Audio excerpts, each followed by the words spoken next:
Hai semuanya, kembali lagi dengan saya Ivanka.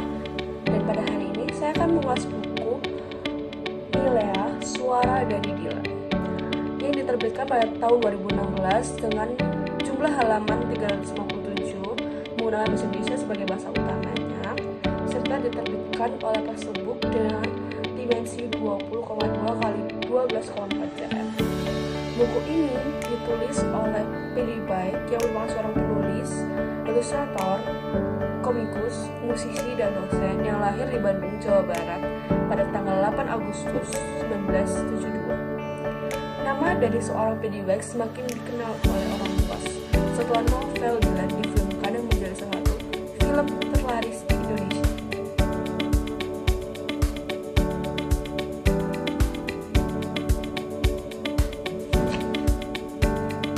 Buku ini menceritakan tentang kisah Dilan dan Milea melalui sudut pandang Dilan. Dilan yang menulis tentang bagaimana dia masuk dalam lingkup geng motor dan bagaimana masa awal asmara dari Dilan dan Milea, serta Dilan yang tiba-tiba kehilangan teman yang sangat dia sayangi. Meskipun Dilan menghadapi sekali masalah di kehidupannya, Dilan tetap tegar dan berusaha terlihat kuat di depan semua orang. Meskipun nyatanya Dilan sangat rapuh di dalam, Dilan yang tak ikhlas menerima apapun yang terjadi di kehidupannya. Menurut saya, buku ini memberikan banyak sekali pelajaran. Meskipun buku ini terlihat seperti buku kisah percintaan anak remaja biasa, tapi terkandung banyak sekali makna yang tersimpan di dalamnya. Seperti Dilan yang ikhlas dengan apapun yang terjadi dan menerima apapun yang sedang dihadapinya.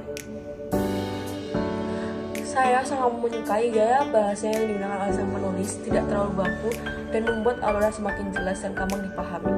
Serta sang penulis yang juga membuat series buku ini tidak hanya dari sudut pandang Milea, tapi juga dari sudut pandang Dilan, sehingga saya jauh lebih memahami kisah Dilan dan Milea.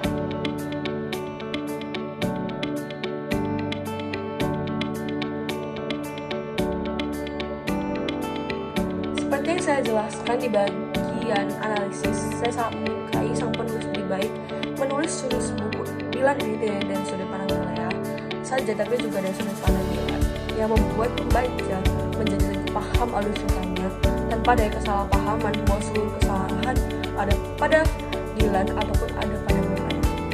Buku ini juga mengajarkan kita bagaimana untuk bisa menerima segala keadaan tanpa harus menyalahkan orang lain.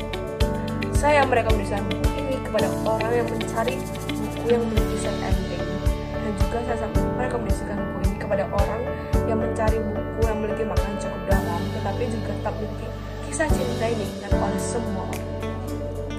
Sekian analisis dari saya, terima kasih, sampai jumpa lagi.